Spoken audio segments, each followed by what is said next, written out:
The Powder River country had a way of swallowing men whole and spitting out their bones without ceremony.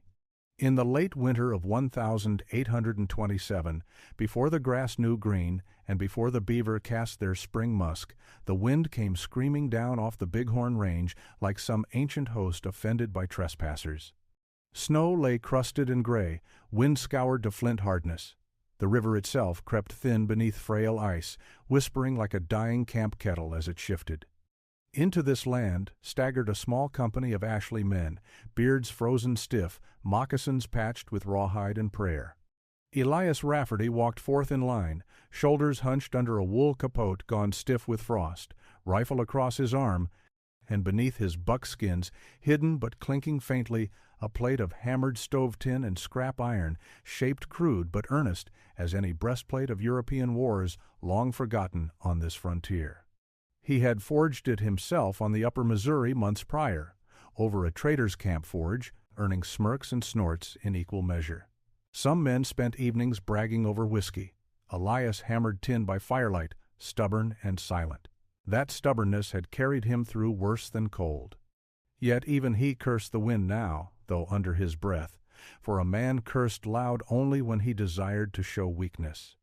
Ahead trudged John Red Jack Mullaney, bull-strong Irishman with hands like mallets and a temper to match. "Powder River," Mullaney grumbled, breath steaming like a forge bellows, where a man freezes, starves, or gets his hair lifted. "Ain't no other outcomes." "Aye," muttered old Tom Lasky, raw-boned and leather-skinned, voice like dried corn husk. "She's the river o' no return for fools and them as chases beaver where only Blackfeet or Crow got right to walk." His eyes flicked to Elias's chest knowingly. "Or men who think they need tin shirts to live." Elias ignored him, jaw tight. Words were cheap as willow bark on the prairie. Iron was truth, sweat was truth, survival was truth. A distant howl trailed across the valley, high, thin, hungry. Then another. A wolf pack, likely shadowing the men for dropped scraps or weakness. The trappers did not stop. Wolves did not trouble armed men unless madness or famine ruled their ribs, and madness was currency. This land traded freely. Elias touched the haft of his knife out of instinct. "Ain't us they're waitin' on," murmured Mullaney. "They're waitin' for our tired mules to stumble." The mules stumbled. Everyone stumbled. The snow crust cracked beneath feet, cutting moccasin leather like knives. A man cried out an oath as his toe split through. Elias said nothing, only shifted the straps on his pack and listened to the rasp of tin beneath hide. Every step, the metal kissed his sternum like a cold reminder of life being thin as sheet iron and sharp as an edge. At dusk they halted near a willow bend where the wind dipped for mercy. The sky bruised, purple. Elias crouched to strike fire. Flint sparked stubborn in damp air. The wood would not catch. Fingers numbed, breath frosted. He worked slow, patient as a beaver gnawing cottonwood. Cotton fluff rubbed with rendered fat, spark to tinder, tinder coaxed, breath gentle like whispering to a skittish horse. Fire bloomed at last, low and steady. The men sighed. A warm fire in cold land is the nearest thing to forgiveness a man might find. Elias rigged short-thong snares near rabbit runs, traced faint in snow. Hunger was a constant companion, and a trap never mocked a man like another trapper might. "Ain't right," Tom Lasky rasped again, staring at him over the fire, voice bitter. "A man wearin' tin like some clanky knight out of preacher talk." Elias met his stare, eyes quiet and flint hard. "Better tin than guts in the snow?" His voice was low, mountain plain, the tone of someone who speaks only when truth demands. Lasky looked away first. Night settled, and wolves answered stars with hollow bellies. Men slept in turns. Elias dozed light, hand on rifle stock, breath steaming, armor cold against ribs, a second skin, unwelcome but needed, like sorrow or memory. Near dawn, hoofbeats whispered across snow. The camp stirred, rifles lifted, shadows resolved into men. Crow scouts, 2 of them, draped in buffalo robes, hair bound with feathers stiff with frost. Their ponies snorted clouds into chill air. No weapons raised, though spears glimmered in early gray. Mullaney stood slow, palms open. "Peace to ye," he called cautiously. One crow, face painted with white clay crescents, replied calm, not foe. His English was broken yet firm as lodge poles. "You trespass, but snow covers trail of blame," Old Tom muttered. "Crow don't take kindly to white men skinnin' beaver in their hollers. Best watch your tongue." Elias stepped forward. "We seek no quarrel." He held his rifle loose, muzzle down. Crow eyes narrowed, noting the glint beneath Elias's coat as wind shifted cloth. Tin flashed like a trapped moon. The Crow warrior blinked, confusion splitting his stern poise. He spoke in his tongue to the other, who laughed once sharp, startled. The warrior tapped his chest mockingly, mimicking metal. "Iron chest man," Lasky snorted. "Even the Crow think you plumb foolish." The wind answered them then, with sudden arrow hiss. A lone shaft, likely loosed by some hidden watcher spooked by their parley, whipped across camp. It struck Elias square in the breast, right above the heart, a crack like hammer on kettle. Tin buckled. Elias staggered, breath gone in a grunt, ribs screaming beneath metal, but he did not fall. Arrow snapped against warped plate, shaft spinning broken to the snow. Silence fell hard as a dropped rock. Red Jack's jaw dropped. By Thunderman's made o' tin and mule stubbornness. The Crow warrior's eyes widened, awe stirring. He bowed once, a gesture rare and heavy. "Stone Heart Man," he murmured, "Crow see." Then the two scouts wheeled and vanished like wraiths into sage and snow. For a heartbeat the camp was still, men staring as if Elias had grown antlers. Then Tom Lasky whispered hoarse, voice cracked with something between fear and respect, "Well, I'll be skinned and hung for moccasin rags." Damn fool armor worked. Elias exhaled only then, pain lancing his side. He unfastened the hide flap across his chest and pulled shirt aside. Tin caved in, bruising purple already rising like storm cloud under flesh, but no blood, no death. "Don't mean it'll stop a ball," Lasky muttered weakly, but his voice lacked conviction. "No," Elias agreed, steady. "But sometimes stoppin' one thing is enough to see another sunrise." The men returned to their morning tasks wordless, though glances lingered. Respect crept slow, reluctant as winter sun. Ephraim Daniels, quiet young trapper barely grown to whiskers, murmured, "Reckon. Iron suits some men better than others." Elias went to check his snares. The snow creaked beneath moccasins, sky paling. In one snare waited a rabbit, neck clean broken. He lifted it gently, offering thanks like old Crow custom he'd learned in another season. Fire built slow again. Rabbit cooked lean and smoky, shared without boast. Hunger eased. The day began. And with it, beginning too, the legend, quiet first, as breath on frosted air that somewhere on the powder lived a man armored not by wealth or birth, but by sweat, stubbornness, and iron hammered thin against a land that broke most hearts and all illusions.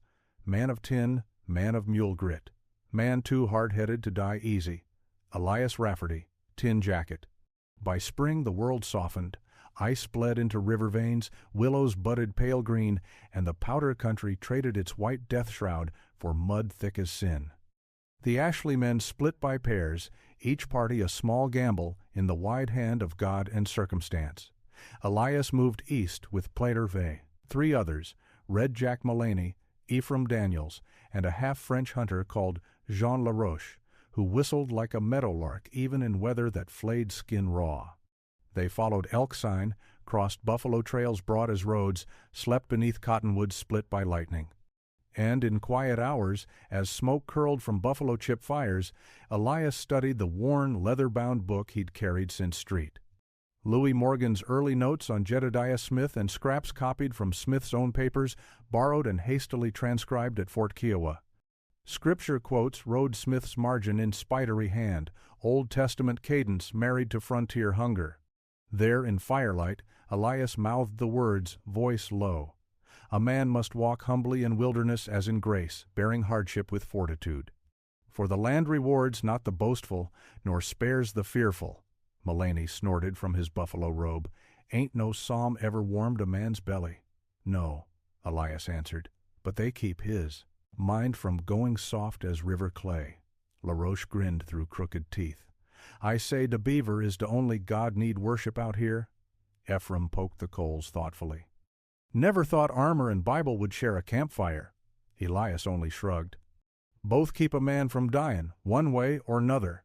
He hammered dents from the tin plate with a cold hammerstone, each strike ringing soft, dulled by hide padding. The metal bore scars like flesh would have ripples from an arrowhead, scratches from shale, one deep crushed line from the grizzly's teeth near the Yellowstone months earlier. That tale was more whisper than truth now, but the bite mark remained, jagged and brutal. "The Crow call you Stoneheart," Ephraim remarked. "They told a trader at Fort Union. Said maybe you're spirit man with iron ribs. Or maybe they think him fool who fears death enough to dress like cookpot." Mullaney chuckled. Elias smiled thin. "Men mock what they don't understand. Then they bury envy with their laughter. They traveled slow, for the land demanded patience. They waded slush to knees, gnawed rawhide when meat ran thin, stretched sinew bowstrings tight as hunger." Elias showed Ephraim how to twist willow cord and lay short-thong snares where rabbit paths cut through chokecherry. LaRoche tracked elk, reading hoofprints as if they were scripture of another kind. Mullaney muttered curses at swollen streams and prayed to whiskey he did not possess. One dusk near Tongue River, snowmelt swelling the banks, the men sensed watchers, not wolves, not wind. Crow again. 3 riders emerged silent as dusk smoke, faces thoughtful, not hostile. They carried longbows and lances adorned with crow feathers and scalps pale as winter dawn. The leader dismounted, hand uplifted. "You walk Crow land," he said. "Not enemy, not yet." LaRoche answered in sign talk, slow and respectful. Elias stood quiet, impassive as riverstone. Crow eyes settled on him, lingering on the slight bulge beneath his shirt. One warrior tapped his own breastbone, mimicking Tin's ring. "Iron chest, still live." "Aye," Mullaney murmured. "Hard fool to kill." The Crow leader nodded once as if satisfying some test. He spoke in Crow, words rolling like drumbeats. LaRoche translated, "He say, a man who take metal into heart is half made by fire. Fire burns fear." Elias inclined his head, humility honest as his scars. "Fear still lives," he answered softly, "else I'd be dead already." The Crow smiled thin, rare, and without mockery. "Good. A man with no fear is already ghost." They shared tobacco. A gift of flint. A nod of truce. Then the Crow rode on, shadows swallowing them. That night the wind stilled. Fire crackled soft. The stars burned hard and diamond bright. "You ever think you're making yourself story instead, O man?" Ephraim asked quietly. "Stories are what men leave when meat fails and bone rots," Elias replied. "Some carve theirs in stone, some in powder smoke. I hammer mine in iron. And yet," Mullaney grunted, rolling over, "iron rusts." "So does memory," Elias murmured. Dawn bled pastel across the prairie. They packed camp slow, breath steaming, moccasins stiff, snowmelt-soaked leggings. A raven circled, croaking omen-like. LaRoche spit and muttered, "Half-Catholic fear." They reached a narrowing in the bluffs by noon, river roaring high. To cross meant cold worse than blades, to delay meant hunger's teeth. So they crossed water-biting, ice-slicing shins, packs held high, rifles above heads. Halfway, Ephraim slipped. Current seized him. Elias lunged, seizing the boy's collar, tin plate cold shock against river, water hammering chest. But he held, teeth clenched, boots grinding gravel until both stumbled ashore, coughing. Ephraim gasped, pale. "You saved me." "No," Elias said. "You saved yourself. I just kept river from claiming you." LaRoche's eyes flicked to the breastplate. "Tin keep river from crush your ribs. Tin keeps bones together," Mullaney muttered. "But feed hungry belly it cannot." They ate squirrel stew thin as water that night, fire small. Wolves howled but held distance. Elias sat apart, mending tin seam with wire twist, fingers numb. The plate bore dents like pilgrimage scars. With each repair, his belief hardened, not arrogance, not madness, but a craftsman's faith. Smith sought God in solitude. Elias sought endurance through iron. Men dreamed different. Before sleep, Ephraim whispered across the dark, "You ain't like other trappers." "I ain't tryin' to be," Elias answered. "You reckon the others'll laugh forever?" No man laughs forever, Elias said. Storm comes, lead flies, teeth show. Then we'll see whose choices were foolish. Silence followed, heavy with truth. Somewhere beyond the cottonwoods a lone crow cawed once, as though bearing witness to an oath forming in the dark. Snow hissed off branches. Horses snorted steam. Tin cooled slow on Elias's chest, weight like duty, like destiny, like a stubborn man's promise that the wilderness would not strip him to bone without first knowing his steel. The mountains opened like a hymn in June, snow retreating up their ribs, meadows flushing green, rivers swollen and restless as young stallions. Word rode on the wind and through trader tongues, rendezvous. Sweet Lake, Bear Lake. Some called it where trappers and traders, scoundrels and saints, wandered pilgrims to the wild man's fair. Elias and his small band cut south through Bitterroot land, through pine halls still echoing winter's sermons.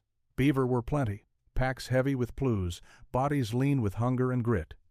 Ephraim hummed old Virginia camp tunes when spirits lifted. LaRoche carved whistles of bone and willow. Red Jack cursed mosquitoes like demons birthed from swamps of hell.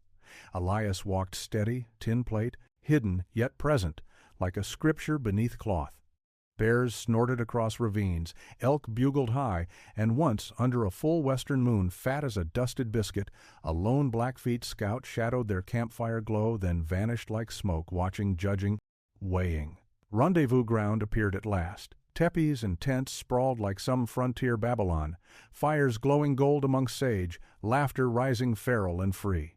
Whiskey casks were rolled, powder horns traded, awls and traps and beads bartered like sacred relics. The air held musk of beaver and sweat and tallow, and the distant sound of a fiddle scratched out a tune, barely remembered from some Virginia parlor, long gone to dust. Men who had not seen civilization in seasons greeted one another with war cries, embraces, fists, and lies. Swarthy Spaniard mixed trappers slapped Crow warriors on the back. Shoshone women laughed around trade fires. Grizzled mountaineers shot at tossed tin cups, betting powder and pelts with reckless cheer. Elias felt the press of humanity, stranger than the solitude behind. Solitude judged in silence. Men judged aloud. "Look there," someone barked. "Tin Man Rafferty come to market." A ripple of crude laughter rolled. Ephraim flushed hot, but Elias did not slow. He had walked through storms far colder than mockery.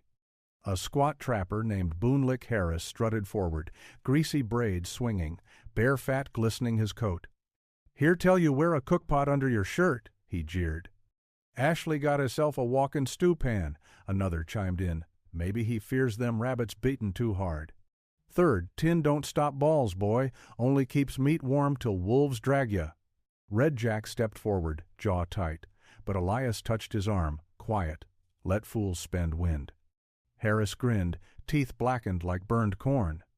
"Prove it," he challenged, lifting a pistol. "We got a barrel shot test. Winner drinks. Loser, well, loses." Silence cut sudden as a knife in leather. Pistol tests were not unknown at Rendezvous. Whiskey mixed with bravado makes men fools faster than fever. Elias studied Harris, weighing madness from mischief.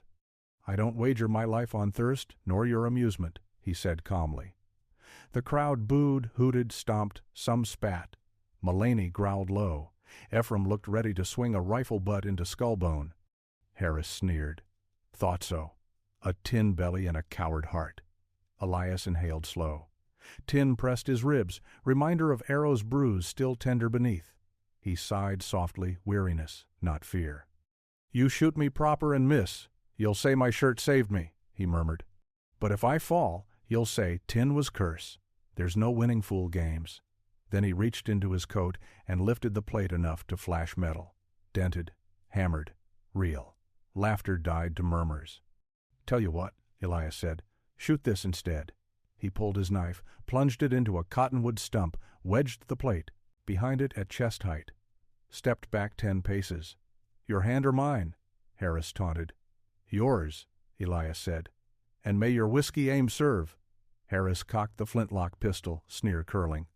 The click of cocking echoed. Dust swirled in still air. Men leaned forward, hunger for spectacle thick as smoke. The shot cracked thunderous. Tin shrieked. plate spun, dent deep as a musket ball's kiss. Wood chipped, silence held, then mutters, respect, begrudging as mountain spring water.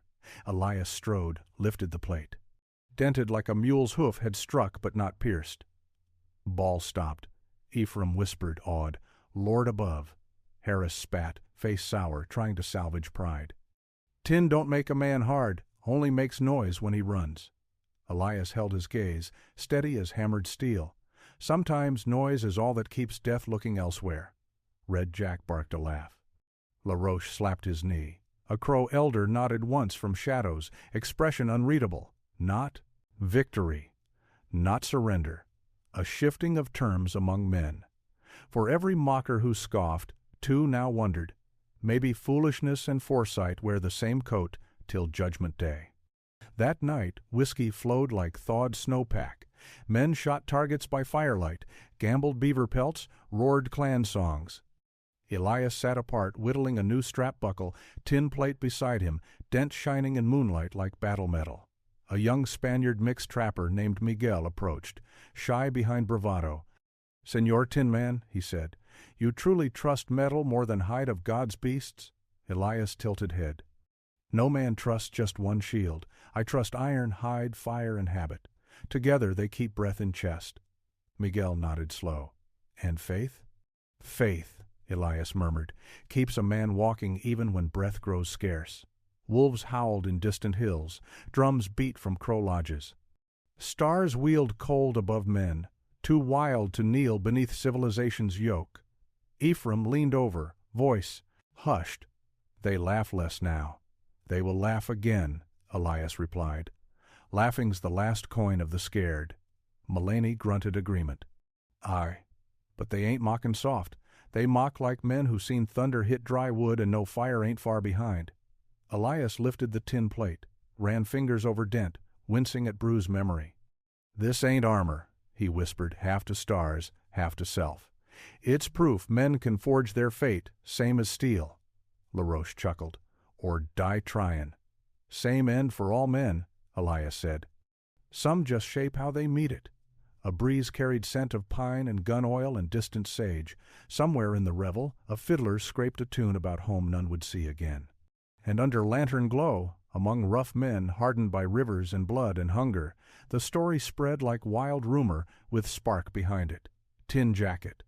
The man too mule stubborn to die natural. The first root of legend sank into earth. Mockery had cracked, and beneath it something stronger waited quiet as iron heating, patient as winter returning. The mussel-shell country wore a different face than the powder grasslands rolling wide, cottonwoods tracing river veins like green scars across dun and gold earth. But beneath its soft summer face lay the same law. Men lived by grit and died by failure of it. After rendezvous, Elias, Mullaney, Ephraim, and LaRoche turned north to trap. Packs light still, spirits high. They followed antelope sign across sun-burnt prairie. Heat gnawed as cruel as frost once had, and wind carried dust that crusted lashes and cracked lips. By early autumn they had 10 bundles of beaver plues and good talk of winter shelter near the Little Rockies. It was near sundown when they first felt something wrong. No wolves howled, no wind stirred. Prairie birds hushed. The sort of quiet that presses against eardrums until heartbeats sound like drum fire. "La Terre breathed different," LaRoche whispered. "I feel eyes," Mullaney grunted. "If Blackfeet follow, we'd hear crow calls or spot their scouts." Elias nodded slow. "Blackfeet don't hide forever. This silence feels white." Outlaws. White renegades. Worse than any tribe, for they carried sin without honor and craved death as currency. They crested a low rise and saw them, 5 mounted men, rifles already leveled, faces ragged with whiskey ruin and greed lust. One wore a Union dragoon coat long since rotted at seams, another had a necklace of finger bones. Their leader's smile was a wolf's without fur. "Well, hell," the leader drawled, voice cracked by sun and malice. "Look at here. Beaver boys fat with plues." "Lay down rifles," LaRoche spat into dust. "Non." Elias raised a palm slightly. "Steady." They got advantage. They set rifles down slow. Hands rose. Ephraim trembled, sweat cutting tracks in dust on his cheeks. One outlaw cuffed him with a rifle butt. Boy hit ground with a grunt. Mullaney stiffened, murder in his jaw. Elias touched his arm. Again quiet, patient, calculating. Plues gathered, rifles taken, knives stripped. "Tin boy," the leader sneered suddenly, eye narrowing as he noticed the faint clatter beneath Elias's hide shirt. "Heard o' you, armor man. Ashley's tin idiot." Laughter spread like disease. "Peel it off," another barked. "Let's see if iron keeps you warm when your guts spill." Elias looked at them, not with fear, but with the uncanny stillness of a man measuring his odds one heartbeat at a time. He lifted arms, letting them tug shirt open. Tin flashed dull in twilight. "Holy hell," a brute muttered. "He truly is kettle-wearin' bastard." Leader prodded the dent from rendezvous pistol test. "This ain't armor. Just plates from a damn stove." Elias said nothing. Metal did his speaking. They tied wrists with rawhide thongs, cruel tight, stripped bedrolls, supplies, took traps. Kicked packs into dust. Only left beaver pelts valuable enough to want, heavy enough to haul later. "Camp here," Leader commanded. "We drink their powder tonight, find their whiskey tomorrow." They tethered mules. One outlaw whistled as he emptied packs. Another struck Ephraim again for twitching. Elias rolled his shoulders beneath Tin, noting every knot, every hand position, every careless arrogance. Men flush with victory rarely watch closely. Night fell. A fire cracked. Whiskey flowed. Outlaws loosened belts, mouths and minds. Laughter slurred. 2 guards posted, poorly, one nodding in half-sleep. Rawhide cut wrist flesh to bone heat. Elias exhaled silent, working wrists. Tin shirt hid subtle movements, the buckles he had forged with cunning. Inside seam, a nail file to pick lay stitched. Patience, pressure, twist. Sweat beaded his brow. Another twist, click, hands free. He whispered low. "Jack." Mullaney grunted, barely audible. Elias freed him, then LaRoche. Ephraim last his wrists bled badly. The boy's breath shook, but eyes burned with fresh hate. "Tools," Elias murmured. "Use what the land gives." They crawled to the willow thicket. Elias retrieved broken arrowheads discarded nearby. Sharpened with stone, tied 3 to willow sticks. Improvised caltrops. He placed them in grass paths where men would charge if roused. LaRoche napped a stone edge. Mullaney lifted a heavy root in both fists. Elias drew his knife from where he'd hidden it since Street Lewis sewn inside moccasin lining. He breathed in night a clean smell of river mud and sage. And killing. "Wait," he whispered. "Drunk first guard, stumble soon." As if summoned, the man rose to piss. He padded forward barefoot, stepped into thorns. Calf slashed, he gasped, and Elias's hand clamped his mouth as blade met throat. Quick, quiet, no glory, only necessity. The next guard turned, confused. Ephraim Young, trembling, sprang with stone shard, bearing it in the man's ribs. He stabbed again, again. Rage and fear fused. Mullaney hauled him back, whispering harsh, "Enough, boy. Breath ain't worth losin' to hate." Outlaws snored unaware. Elias moved like river shadow.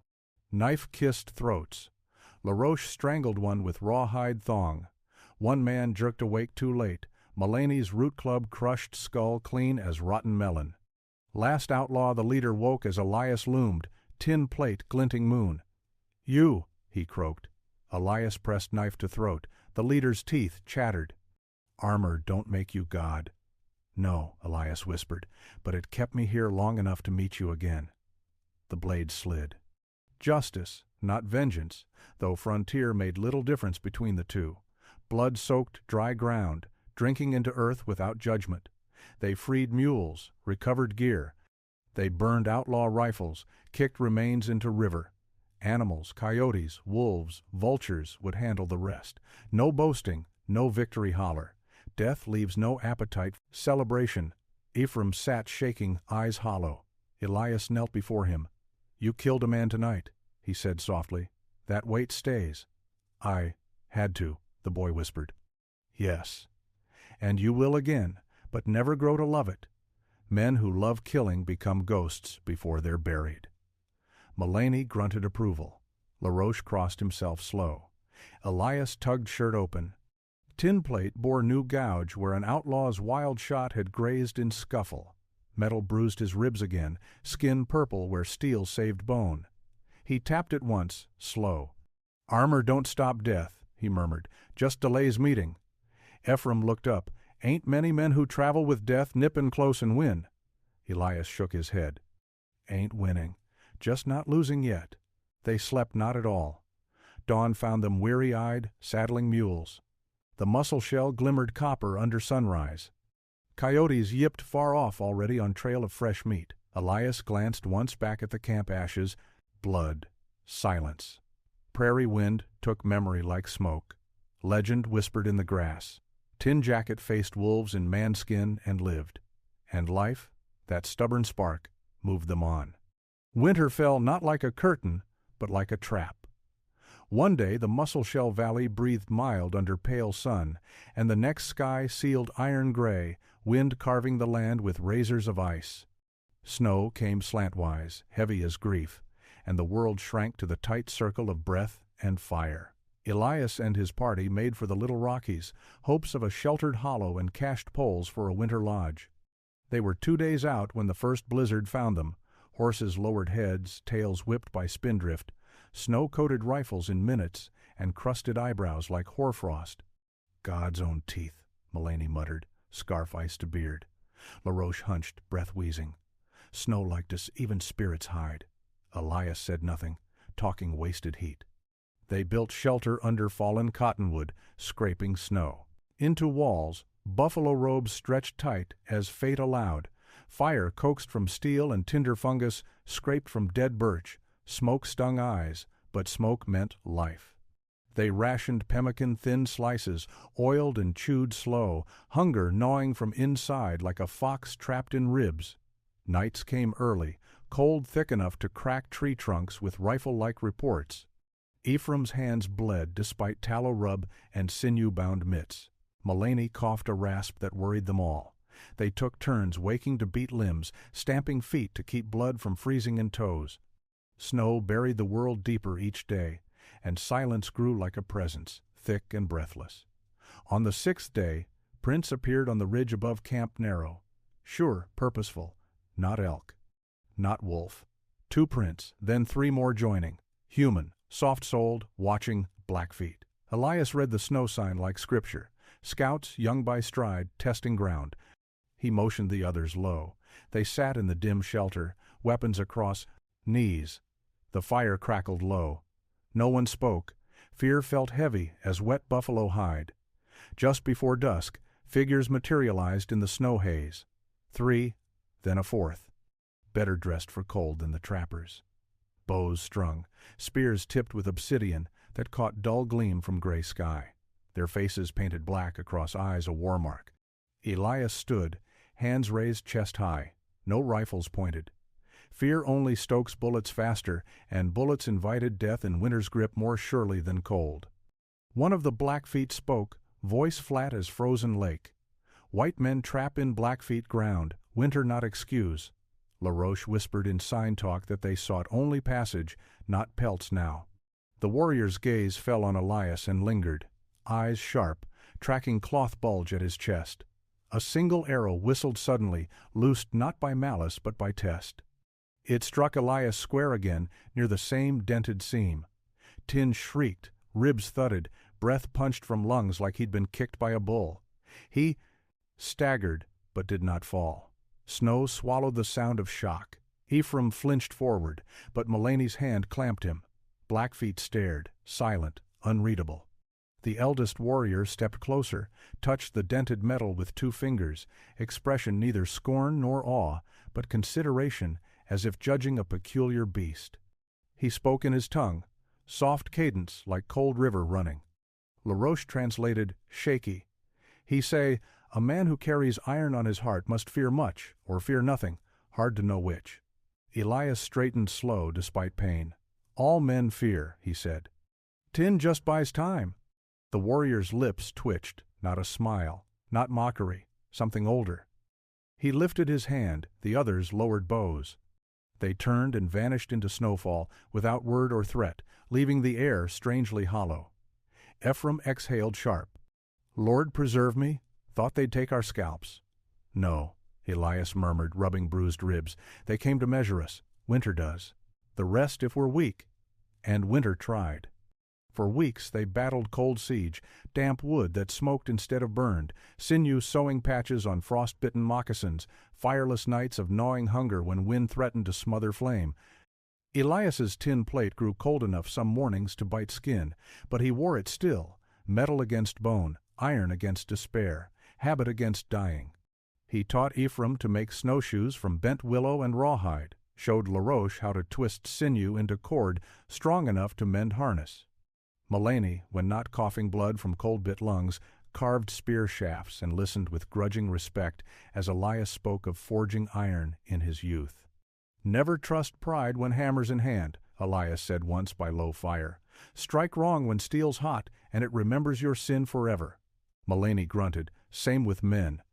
Snow thinned at last. Sun broke shy through clouds. Ravens returned first. Black wings hung on icy air.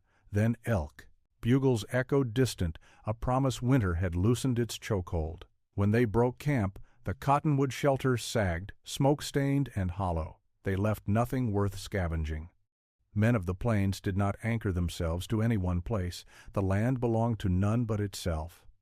As they trudged north, Ephraim looked back once more. "Those Blackfeet, they let us live." "No," Elias corrected. "They let winter judge us first, and we walked through her court." LaRoche tapped the tin plate beneath Elias's shirt. "And dat iron heart helped too." Elias shook his head. "Heart ain't iron, just stubborn. Tin don't stop, death just slows his stride. But inside him, a seed hardened, certainty forged by hardship and frost. Men may doubt metal, laugh at it, spit at it. But hunger, cold, arrows, and malice had tested it, and still he breathed. Winter did not break him. Mockery did not kill him. And somewhere in the snowy hush behind, Blackfeet whispered to one another, of iron-breast man who did not fall. Legend had teeth now, and winter had sharpened them. Below is Chapter 6 to 800 words, continuing seamlessly. Spring loosened winter's grip like a tired predator, and the land remembered color again. Snowmelt bled into creeks, pushing ice down coulees. Geese carved black arrows across thawing sky. When Elias and his men reached the trading post on the upper Missouri raw log stockade, smoke curling lazy from mud-chinked chimneys, word had outrun them like a swift pony. Men stared as he passed, not as at a spectacle, but with the wary interest given to storms and loaded rifles. "That him?" "Aye, tin jacket." "Mule stubborn, death dodger." "Crow think he iron spirit." "No, I heard he carved his ribs of steel." "Fool's armor, yet he still walks." Elias ignored the whispers. Let them talk. Let air carry what truth could not silence. He traded pelts for powder, salt, and lead. He sought iron scraps, old saw blades, broken, kettles treasures to him, rubbish to others. The fort's blacksmith, a fat German called Dieter with arms like barrels, squinted at Elias's dented plate. "You veer dis always?" Dieter asked. "Beer-dripping stew." "I don't remove my lungs each night," Elias answered plain. Dieter barked a laugh. "Metal man, come, use my forge. You have the face of one who talks to iron." Elias set to work. Bellows roared. Sparks leapt like fierce stars. He heated tin and iron scraps, hammered out dents, riveted new bracings crosswise like ribs over ribs. Sweat steamed on skin, smoke stung eyes, and each strike rang a psalm steady as heartbeat. Ephraim watched in awe. "You make armor like knights from preacher books." "No," Elias said, hammering slow. "They had kings to order iron. I have hunger." Outside, Crow traders arrived with furs. One old warrior recognized Elias. He lifted 2 fingers to forehead solemnly, not greeting acknowledgement. Respect paid in the coin of the plains. But not all eyes held respect. One evening, just as sun bled red into prairie, a whisper cut through the fort sharp, anxious, like wind through split logs. "Riders comin', not Crow, not traders." Guns lifted. The gate creaked shut. Dust plume rose beyond cottonwoods. 5 riders strong, weathered, armed, lean as starved wolves. Outlaws the same breed as those Elias had slain on the Muscle Shell, men who tracked blood debt and followed rumor like hounds on scent. Mullaney tightened jaw. Bad company, LaRoche spat. Smell trouble before day speak. Elias's ribs ached at memory of that graze, that night's crimson judgment. Some ghosts ride horses. The outlaws reined up outside the palisade, sneering. The leader's hat brim shadowed his eyes, but spite gleamed like a wet knife. "We come collect what was took from us," he called. "Blood don't dry so easy," the fort captain barked down. "You ride on. No quarrels in winter or spring. Trade. Ground sacred." The outlaw laughed. "Ain't here for your whiskey. We want the Tin Man." Murmurs rippled behind walls. Ephraim stiffened. They followed rumor like wolves follow wounded. Elias stepped forward onto the platform. "I buried your kind already." Leader's grin cracked ugly. "We'll see how much iron's left when we melt you down." Night settled fast. Torches lit. Men took positions. Fort logs seemed thinner suddenly, like bones under skin. The prairie held its breath. Then gunfire snapped. A ball smacked timber near Elias's shoulder. He ducked, heart pounding. Rifles answered from the parapet sparks. Smoke. Cries. Dirt leapt. Horses screamed. The night erupted with powder thunder. Elias knelt behind the wall, calm amid chaos. This was not rage nor fear, simply knowing death walked the yard and would take whom it pleased. He waited until the lull between shots, then peered. The outlaw leader fired again, pistol aimed high, wild, angry shot. Elias rose just as the trigger fell. Impact slammed him like a hammer from God. Tin shrieked, flesh bruised deep. He staggered, ribs aflame, breath crushed to silence. But the ball had flattened on plate, struck and spent. A hush rippled among trappers. He took a ball, and still stands. Christ alive! Elias braced hand on log, forced breath in, pain electric down spine. But he did not fall. The outlaws saw it too. Saw a man struck and unbroken, and something changed. Courage, that brittle frontier resource, bled from their faces. "Devil's own iron," one whispered, backing horse. "Ain't natural," leader snarled, but fear crept his tone like frost creeping edge of fire.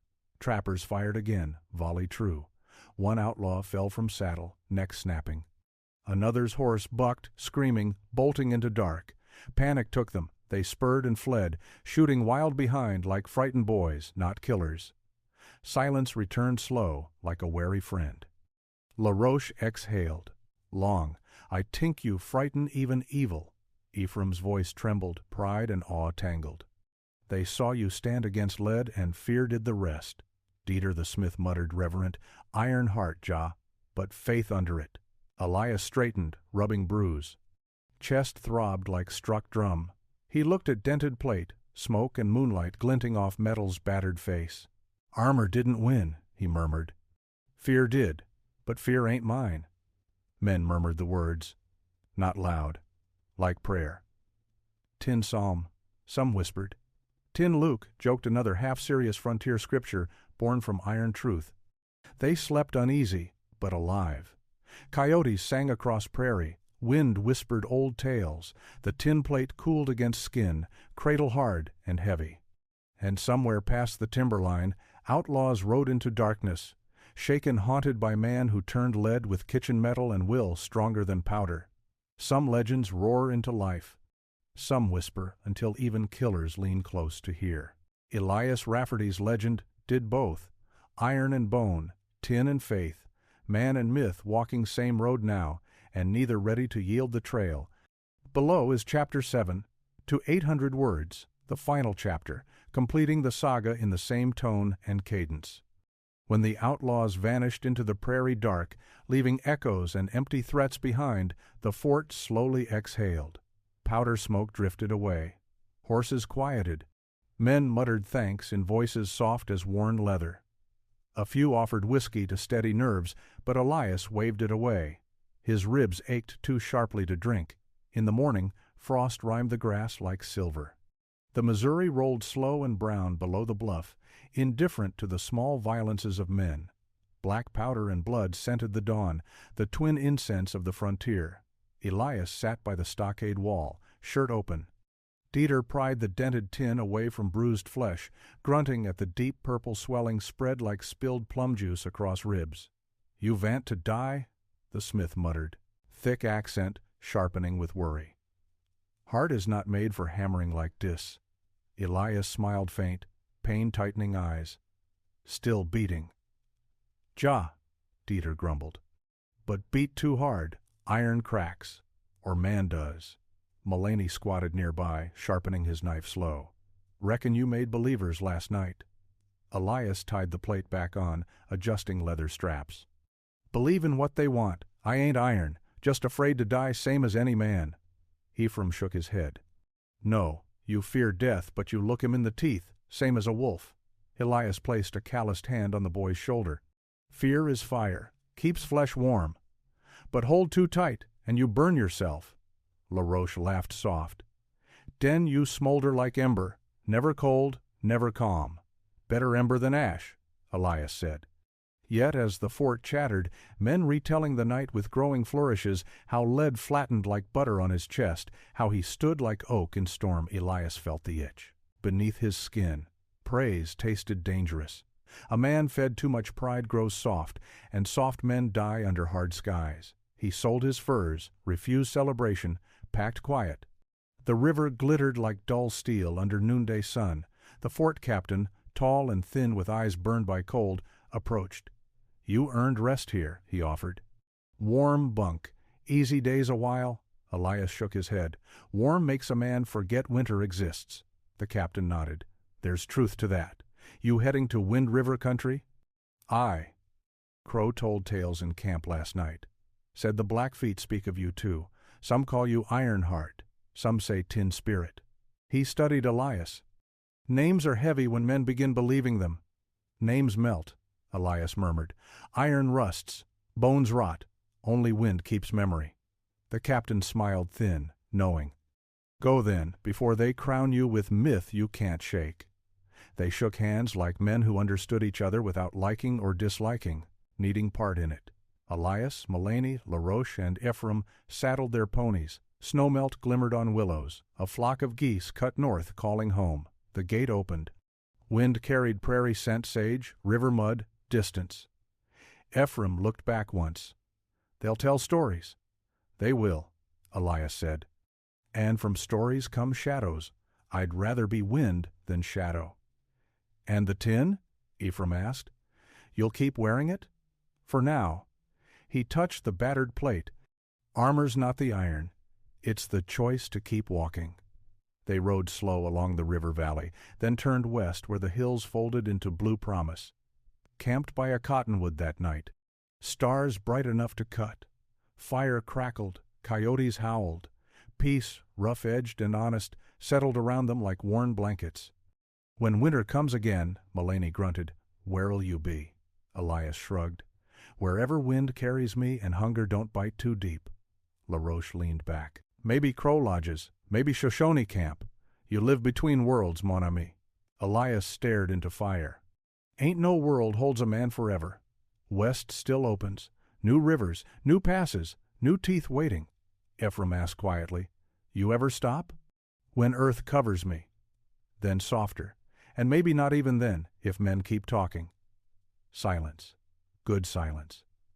Fire popped. Sparks drifted to stars. Men who bore witness to the tin-clad trapper grew old. Rivers changed course. Trails widened into wagon tracks into roads. Fort walls rotted, pulled down plank by plank for settler firewood. New men came, speaking of telegraphs and rails and towns rising, where once wolves outnumbered souls. But whispers lingered like campfire smoke in buckskin. Tin jacket, iron heart backwood saint, man who turned bullets with kitchen metal. Some swore he died in the Wind River Range, crushed in avalanche. Others that he married a Crow woman and lived quiet in Elk Valley. One tale claimed a lone Blackfeet warrior found a dented tin plate on a ridge above the Sweetwater, a relic rust brown and cracked like autumn bark. the straps long gone, iron eaten by seasons like wolves by time. A trapper-turned-preacher wrote in his journal, "I once encountered a man who hammered tin against death and fear. He said, 'Armor buys only time.' In the end, I suspect he forged his soul as well as iron." Another line, simple as old hymn, "He walked west and the world chased him but never caught up."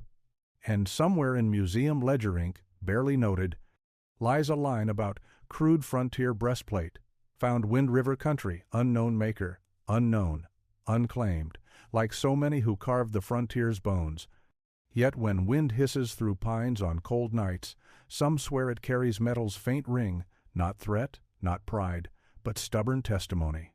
A man mocked may still endure, a man bruised may still stand. And a man of tin may hold as long as his spirit does. Some legends roar.